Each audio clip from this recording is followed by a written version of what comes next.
किस किस प्रकार का भोजन नहीं करना चाहिए। असल में यह भीष्म भोजन विधान पितामह भीष्म से जुड़ा हुआ है। जब भीष्म पितामह सरसैया पर लेटे हुए थे तब पांडव उनसे ज्ञान हासिल करने के लिए गए थे। उस दौरान भीष्म ने उन्हें भोजन से जुड़ी ऐसी बातें बताई जिन्हें बाद में भीष्म भोजन विधान कहा गया है। आप सबको भी उन बातों का ज्ञान होना चाहिए। आइए जानते हैं कि वो बातें क्या हैं। भीष्म पितामह कहते हैं कि भोजन की थाली को भूलकर भी नहीं लांघना चाहिए। अगर कोई जानबूझकर या अनजाने में उसे लांघ जाए तो उस थाली के भोजन को कीचड़ समझकर वहीं छोड़ देना चाहिए। ऐसा भोजन शरीर के लिए नुकसानदायक होता है।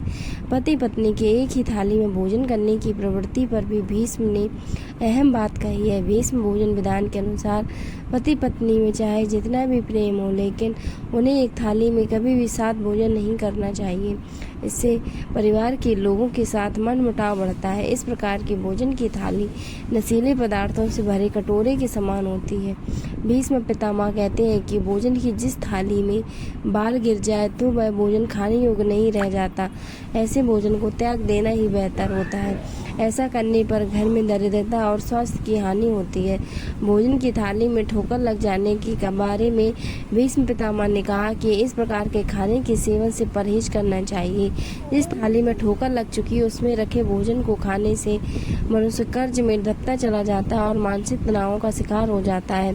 परिवार में स्नेह भाव बढ़ाने के उपाय में बात करते हुए भीष्म कहते हैं कि इसके लिए घर के सभी लोगों को एक ही थाली में या एक साथ मिलजुल कर भोजन करना चाहिए। जिस घर में ऐसा होता है वहाँ पर माँ लक्ष्मी हमेशा निवास करती है और वह घर खूब फलता फूलता है। कुंवारी लड़की अगर अपने पिता के साथ एक ही थाली में खाना खाती है तो वह अपने पिता की अकाल मृत्यु को हर लेती है। इसलिए जब तक बेटी की शादी नहीं होती वो अपने पिता के साथ भोजन कर सकती है।